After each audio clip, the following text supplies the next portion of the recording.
हिरण्याक्ष की मृत्यु ने हिरण्यकश्यपु को यह समझा दिया था कि साधारण शारीरिक बल भगवान विष्णु अर्थात श्री हरि को हराने के लिए पर्याप्त नहीं है। उसके भीतर एक गहरा भय बैठा था, अस्तित्व खोने का भय। उसने अपने मंत्रियों से कहा, विष्णु मायावी है, वह रूप बदलता है, वह छिपकर वार करता है। उसे हराने के लिए मुझे उस शक्ति को प्राप्त करना होगा जो सृष्टि के निर्माता के पास है। मैं स्वयं को इतना ऊंचा उठा लूंगा कि मृत्यु का कानून मुझ पर लागू ही ना हो। यही वह सोच थी जिसने उसे अजय बनने की भूख दी। उसने मंदराचल की ओर प्रस्थान किया, जो उसके जीवन का सबसे बड़ा टर्निंग पॉइंट था। हिरण्यकश्यपु ने केवल जल या वायु पर जीवन नहीं बिताया, बल्कि अंततः उसने श्वास लेना भी बंद कर दिया। उसके तपोबल से एक ऐसी वैश्विक गर्मी उत्पन्न हुई कि स्वर्ग के कल्प वृक्ष सूखने लगे। इंद्र का सिंहासन डोलने लगा। अग्निदेव को अपनी शक्ति कम लगने लगी। वायुदेव की गति रुक गई। जब ब्रह्मा जी वहां पहुंचे तो वे दंग रह गए। उन्होंने देखा कि एक दीमक की बॉम्बी के भीतर से वेदों के मंत्रों जैसी गूंज आ रही थी। यह हिरण्यकश्यपु की हड्डियों से निकलने वाली ध्वनि थी। एक असुर में इतनी एकाग्रता, यदि इसे वरदान ना दिया गया तो यह अपनी इच्छा शक्ति से ही नई सृष्टि रच देगा। जब ब्रह्मा जी ने उसे पुनः जीवित किया तो हिरण्यकश्यपु ने अपनी चालें चली। उसने सीधे अमरता नहीं मांगी, क्योंकि वह जानता था कि ब्रह्मा जी मना कर देंगे। उसने सुरक्षा की शर्तों का एक ऐसा किला बनाया जिसे भेदना किसी के बस में ना हो।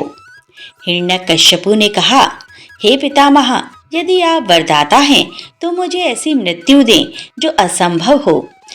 उसने ना दिन ना रात मांगा, क्योंकि उसे लगा समय केवल इन्हीं दो भागों में बटा है। उसने संध्या के बारे में नहीं सोचा, जो ना दिन है न रात। उसने ना घर के भीतर ना बाहर मांगा, पर वह चौखट को भूल गया। उसने ना अस्त्र ना शस्त्र मांगा, पर वह भूल गया कि नाखून न अस्त्र है और न शस्त्र, वे शरीर का अंग है। यही वह अजयता का भ्रम था। ब्रह्मा जी ने तथास्तु कहा, लेकिन उनके मन में भगवान विष्णु का वह नरसिंह रूप पहले से ही स्पष्ट था, जो इन सभी शर्तों को पार करने वाला था। वरदान मिलते ही हिरण्यकश्यपु का पहला कार्य था देवताओं को अपमानित करना। उसने स्वर्ग पर चढ़ाई की। इंद्र, जो स्वयं को देवताओं का राजा कहते थे, असुर राज की शक्ति के सामने टिक नहीं पाए। उसने इंद्र का ऐरावत हाथी छीन लिया। उसने स्वर्ग की मंदाकिनी का मार्ग बदल दिया। उसने घोषणा की कि अब सूर्य, चंद्रमा और वायु उसके इशारे पर चलेंगे। उसने पूरे ब्रह्मांड में स्वपूजा का सिद्धांत लागू किया। उसने मंदिरों में अपनी मूर्तियां स्थापित करवाईं। उसने ब्राह्मणों को विवश किया कि वे वेदों के मंत्रों में विष्णु की जगह हिरण्यकश्यपु का नाम ले। जिसने भी मना किया उसे मृत्यु दंड दिया गया। उसका अहंकार इतना बढ़ गया कि वह स्वयं को ईश्वर से भी ऊपर मानने लगा। वह कहता था, ब्रह्मा ने मुझे बनाया होगा, लेकिन आज मैं ब्रह्मा के वरदान के कारण ब्रह्मा से भी सुरक्षित हूँ। यह खंड हमें यह सिखाता है कि वरदान जब कुपात्र अर्थात गलत व्यक्ति को मिलता है तो वो वरदान नहीं, अभिशाप बन जाता है। हिरण्यकश्यपु ने सोचा कि उसने मृत्यु को हरा दिया है, लेकिन असल में उसने अपनी मृत्यु के लिए एक बहुत ही जटिल और भयानक मंच तैयार कर लिया था। वह अजय था, लेकिन केवल बाहरी दुनिया के लिए। उसके अपने घर में, उसकी अपनी पत्नी की कोख में एक ऐसी शक्ति पल रही थी जिसे न ब्रह्मा के वरदान की परवाह थी, न हिरण्यकश्यपु के डर की। जब हिरण्यकश्यपु मंदराचल पर्वत पर अपनी कठोर तपस्या में लीन था, तब असुरों का राज्य नेतृत्व विहीन हो गया था। देवताओं को लगा कि यह असुर शक्ति को जड़ से मिटाने का सबसे सही समय है। इंद्र के नेतृत्व में देवताओं ने असुरों की राजधानी पर भीषण आक्रमण कर दिया। असुर सेना भाग खड़ी हुई। इंद्र ने हिरण्यकश्यपु के महल में प्रवेश किया और उसकी पत्नी रानी कयाधु को बंदी बना लिया। इंद्र का तर्क अत्यंत कठोर था। इस असुर की संतान भी असुर ही होगी, जो भविष्य में देवताओं के लिए संकट बनेगी। इसीलिए मैं इसके गर्भस्थ शिशु का वध कर दूंगा। कयाधु विलाप कर रही थी। एक असहाय नारी और माँ की पुकार ने स्वर्ग के सिंहासन को भले ना हिलाया हो, लेकिन देवर्षि नारद के वीणा के तारों को झंझोर कर दिया। इंद्र रुक जाओ। जब इंद्र कयाधु को घसीटते हुए ले जा रहे थे, तभी आकाश मार्ग से दिव्य तेज के साथ नारद मुनि प्रकट हुए। नारद जी ने ऊंचे स्वर में कहा, ठहरो इंद्र, इस निअपराध स्त्री को छोड़ दो। तुम जिस बालक को असुर समझकर मारना चाहते हो, वह साक्षात भगवान विष्णु का अनन्य भक्त है। उसके जन्म से असुर कुल का विनाश नहीं, बल्कि उद्धार होगा। इंद्र को नारद जी की बात पर विश्वास था। उन्होंने कयाधु को मुक्त किया और प्रहलाद के तेज को प्रणाम कर वहां से चले गए। नारद मुनि कयाधु को सांत्वना देते हुए उन्हें अपने आश्रम ले आए। नारद जी का आश्रम शांत, पवित्र और दिव्य था। वहाँ हिंसक पशु भी प्रेम से रहते थे। कयाधु वहाँ सुरक्षित थी और ऋषि की सेवा करने लगी। नारद जी जानते थे कि कयाधु के गर्भ में जो जीव है, वह कोई साधारण आत्मा नहीं है। नारद जी ने कयाधु को प्रतिदिन आध्यात्म, रामायण और श्रीमद् भागवत के रहस्यों का उपदेश देना शुरू किया। कयाधु हाथ जोड़कर बैठती। नारद जी वीणा बजाते हुए नारायण नारायण का संकीर्तन करते और फिर आत्मा, परमात्मा और माया का भेद समझाते। कथा सुनते सुनते कयाधु को अक्सर नींद आ जाती थी, लेकिन उनके गर्भ से ओम और नारायण की ध्वनि सुनाई देती थी। बालक प्रहलाद गर्भ की दीवारों के भीतर ही ब्रह्म ज्ञान को पी रहे थे। नारद जी ने बालक को संबोधित करते हुए कहा, हे महाभाग, तुम असुर कुल में जन्म तो लोगे, लेकिन तुम्हारी बुद्धि सदा मुझ में अर्थात ईश्वर में स्थिर रहेगी। शरीर विनाशी है, लेकिन आत्मा अजर अमर है। प्रहलाद ने गर्भ में ही यह सीख लिया कि संसार का सबसे बड़ा सत्य केवल विष्णु है।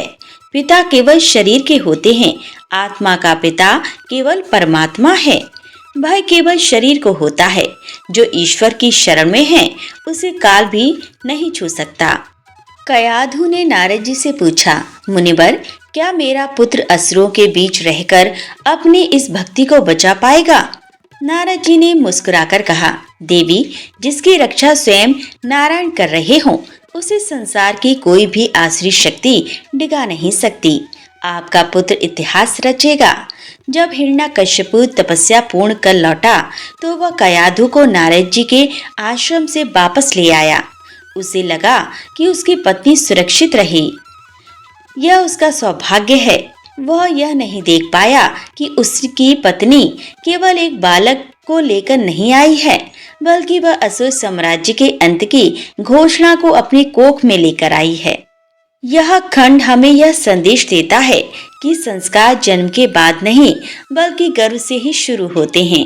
प्रहलाद को वह ज्ञान किसी स्कूल ने नहीं, बल्कि नारद जी के सत्संग ने दिया था। यह कथा का वह मोड़ है जहाँ से भक्ति और अहंकार का सीधा मुकाबला शुरू होने वाला है।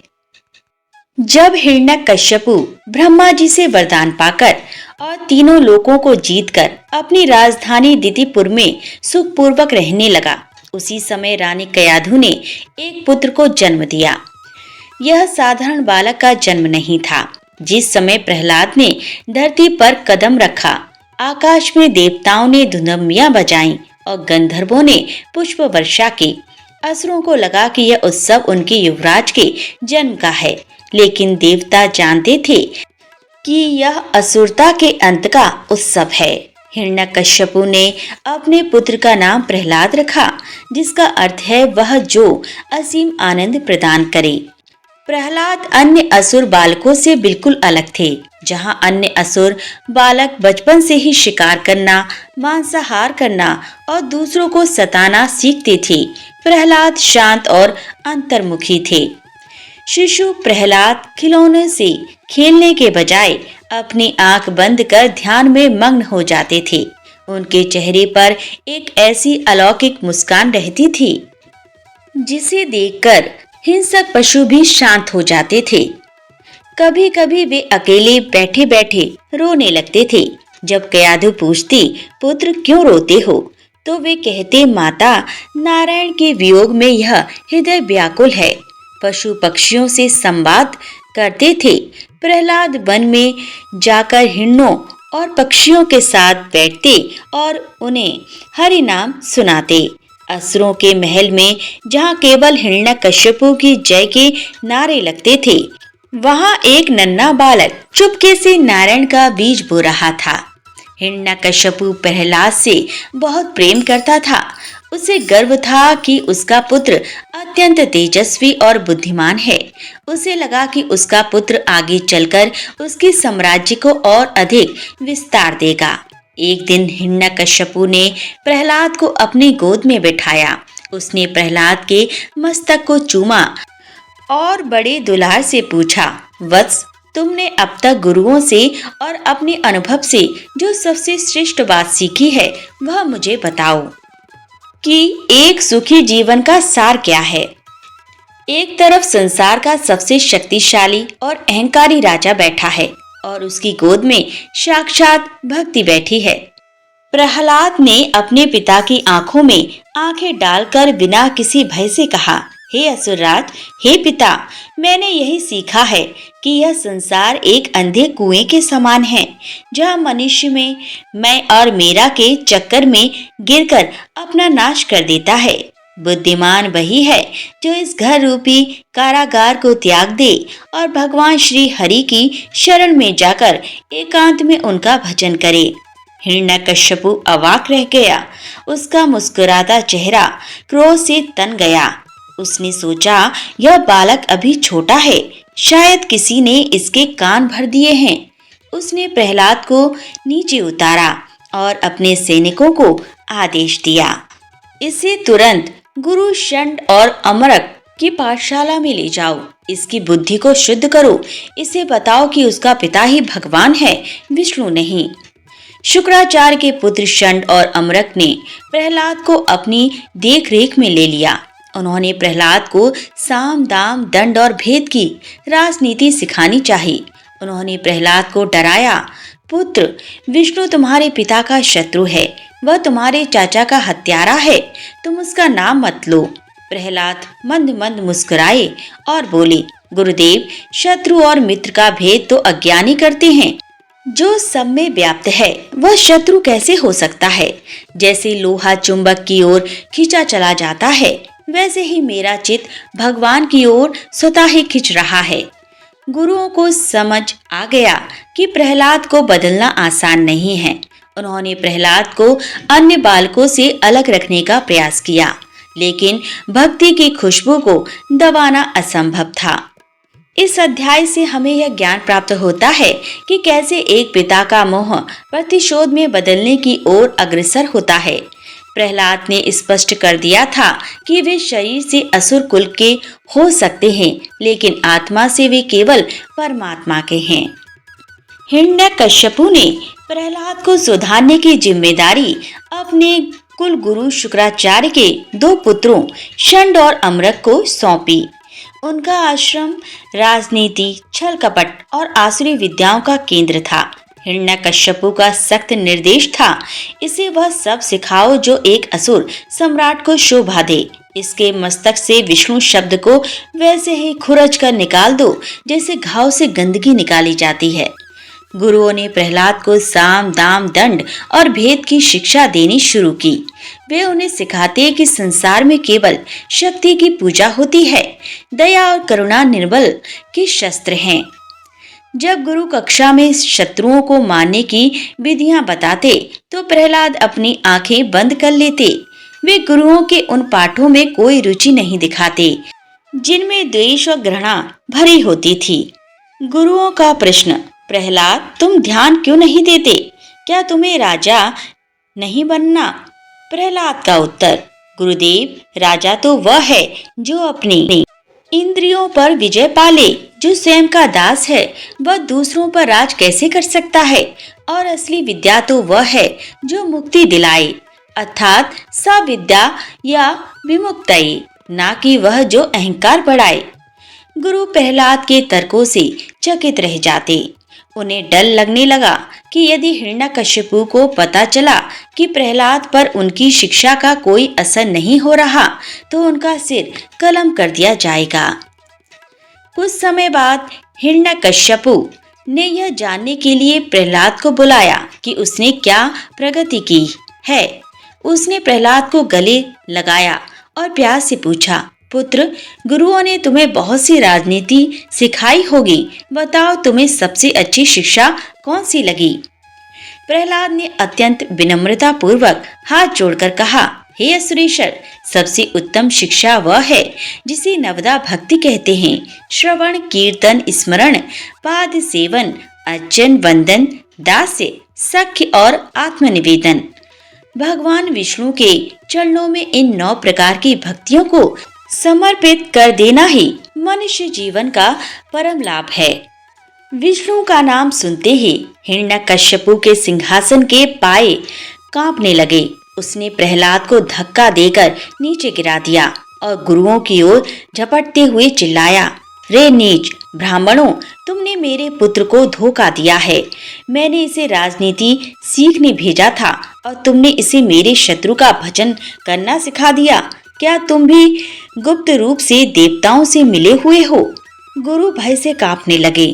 उन्होंने गिड़गिड़ाते हुए कहा, महाराज विश्वास मानिए, हमने इसे यह सब नहीं सिखाया। इसकी बुद्धि जन्मजात ही ऐसी है। यह ना तो हमारी सुनता है और ना ही डराने से डरता है। हिरण्यकश्यपु ने गुरुओं को अंतिम चेतावनी देकर प्रहलाद को वापस पाठशाला भेज दिया। अब गुरुओं ने साम और दाम छोड़कर दंड का सहारा लेना शुरू किया। वे प्रहलाद को डराते, तुम्हें पता है तुम्हारे पिता कितने क्रूर हैं, वे तुम्हें मार डालेंगे। प्रहलाद शांत भाव से कहते, पिताजी केवल इस नश्वर शरीर को मार सकते हैं, जो मेरे भीतर नारायण है उसे कौन मार पाएगा।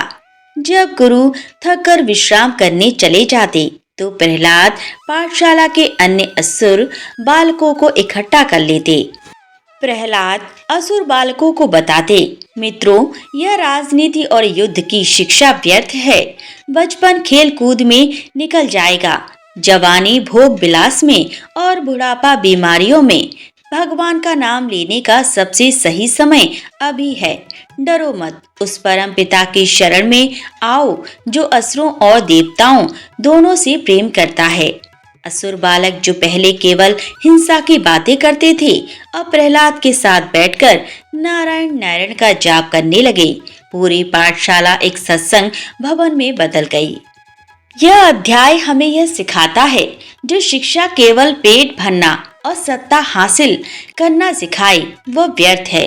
प्रहलाद ने दिखाया कि दीक्षा अर्थात आंतरिक जागृति शिक्षा से कहीं अधिक शक्तिशाली है। जब गुरुओं ने देखा कि अब केवल प्रहलाद ही नहीं बल्कि पूरा वैच ही विष्णु भक्त बन गया है तो उनके पैरों तले जमीन खिसक गई। गुरु शंट और अमरक जब दोपहर में विश्राम करने या राज दरबार के कार्यों में व्यस्त होते तब पाठशाला का वातावरण पूरी तरह बदल जाता था। जहां पहले असुर बालक अस्त्र शस्त्र चलाने और निर्बलों को सताने की योजना बनाते थे, वहां अब एक दिव्य शांति छाने लगी थी। प्रहलाद ने अपने सभी सहपाठियों को एक वट वृक्ष के नीचे इकट्ठा किया। बालक उन्हें घेर कर बैठ गए। उन बालकों की आंखों में जिज्ञासा थी। उन्होंने पूछा, प्रहलाद, तुम हमेशा उस नारायण की बात क्यों करते हो जिसे हमारे माता पिता शत्रु मानते हैं? हमें भी वह मार्ग बताओ। प्रहलाद ने ऊंचे स्वर में करुणा भरे हृदय से कहा, मेरे प्रिय मित्रों, बुद्धिमान व्यक्ति को बचपन से ही अर्थात कौमार काल में भगवान की भक्ति का अभ्यास करना चाहिए। यह मानव जन्म अत्यंत दुर्लभ है और इसका एकमात्र उद्देश्य उस परमात्मा को प्राप्त करना है। बुढ़ापे का इंतजार मत करो, क्योंकि मृत्यु कभी भी द्वार खटखटा सकती है। उन्होंने समझाया कि असुरों का स्वभाव हिंसा है, लेकिन आत्मा का स्वभाव प्रेम है। उन्होंने बालकों को नवधा भक्ति अर्थात भक्ति के 9 द्वार के बारे में विस्तार से बताया, जो ईश्वर तक पहुंचने के 9 सबसे सरल मार्ग है। प्रहलाद ने एक एक करके भक्ति के अंगों की व्याख्या की। श्रवण, भगवान की कथाओं और उनके गुणों को कान लगाकर सुनना, यह भक्ति की पहली सीढ़ी है। कीर्तन, भगवान के पवित्र नामों का ऊंचे स्वर में गान करना। नारायण नारायण का जाप। स्मरण, हर पल हर सांस में ईश्वर को याद रखना, चाहे हम कोई भी काम कर रहे हों। पाद सेवन, भगवान के चरणों की सेवा करना, यह उनके द्वारा बनाई गई सृष्टि अर्थात गरीबों बीमारों की सेवा करना। अर्चन, धूप दीप नैवेद्य से प्रभु की पूजा करना। वंदनम, स्वयं के अहंकार को त्याग कर प्रभु के सामने नतमस्तक हो जाना। दास्यम, स्वयं को ईश्वर का सेवक मानना। हनुमान जी इसके सबसे बड़े उदाहरण हैं। संख्यम, ईश्वर को अपना सबसे प्रिय मित्र मानना, जिससे हम अपने मन की हर बात कह सकें। आत्मनिवेदनम, अपना सब कुछ तन मन धन और विचार प्रभु को सौंप देना। असुर बालकों का हृदय परिवर्तन और संकीर्तन। प्रहलाद की बातों में ऐसा चुंबकीय प्रभाव था कि असुर बालकों के कठोर हृदय मोम की तरह पिघल गए। उन्होंने अपने खिलौने और लकड़ी की तलवारें फेंक दी। पाठशाला के आंगन में एक अद्भुत दृश्य उत्पन्न हुआ। सभी असुर बालक गोल घेरा बनाकर नाचने लगे और तालियां बजाकर गाने लगे, नारायण नारायण जय जय गोविंद हरे। उनकी आंखों से प्रेम अश्रु बहने लगे। जो बालक पहले मांस और मदिरा की बातें किया करते थे, वे अब हरि नाम के नशे में झूम रहे थे। तभी गुरु शंड और अमरक वहां पहुंचे। उन्होंने जो देखा उसे देखकर उनके पैरों तले जमीन खिसक गई। पूरा असुर भविष्य अर्थात युवराज और अन्य मंत्री पुत्र विष्णु की भक्ति में लीन था। गुरु चिल्लाए, मूर्खों, यह क्या अनर्थ कर रहे हो? प्रहलाद, तूने इन सबको भी बिगाड़ दिया। यदि सम्राट को पता चला तो हम सबको कोलू में पिसवा देंगे। गुरुओं ने दंडों से बालकों को डराया, लेकिन भक्ति का रंग इतना गहरा था कि वो उतरने का नाम ही नहीं ले रहा था। प्रहलाद शांत खड़े रहे। उन्होंने गुरुओं से कहा, गुरुदेव, आप मुझे दंड दे सकते हैं, लेकिन इस आनंद को मुझसे नहीं छीन सकते। अब गुरुओं ने समझ लिया कि मामला उनके हाथों से निकल चुका है। वे भागते हुए राज दरबार पहुंचे। हिरण्यकश्यपु उस समय अपनी सभा में बैठा था। गुरुओं ने कांपते हुए कहा, महाराज, अनर्थ हो गया। प्रहलाद ने केवल आपके आदेश का उल्लंघन ही नहीं किया, बल्कि उसने आपकी पूरी पाठशाला को विष्णु भक्तों की टोली बना दिया है। वह अब आपका पुत्र नहीं, बल्कि आपके साम्राज्य के लिए सबसे बड़ा खतरा बन गया है। हिरण्यकश्यपु के माथे पर क्रोध की शिराएं उभर आईं। उसने अपनी गदा जमीन पर पटकी और गरजते हुए कहा, अब बहुत हुआ। पुत्र मोह का अंत हुआ। जिस डाल पर मैं बैठा हूँ, अगर वही मुझे काटना चाहे तो उस डाल को काट देना ही श्रेष्ठ कर है। प्रहलाद को बेड़ियों में जकड़कर मेरे सामने पेश करो। यह खंड यहीं समाप्त होता है, उस मोड़ पर जहां संवाद समाप्त हो गया और संघर्ष शुरू हो गया। प्रहलाद ने सिद्ध कर दिया कि सत्य को दबाया नहीं जा सकता, उसे केवल दूसरों में फैलाया जा सकता है। प्रिय श्रोताओं, आज की यह कथा यहीं संपन्न होती है। अब शुरू होगी प्रहलाद की अग्नि परीक्षा। पहाड़ों से गिरना, हाथियों से कुचलना और विष का प्याला। क्या एक नन्हा बालक इन भयानक यातनाओं को झेल पाएगा? सुनिए अगले वीडियो में, जहां साक्षात नारायण अपने भक्त की रक्षा के लिए ढाल बनेंगे। तब तक के लिए नमस्कार।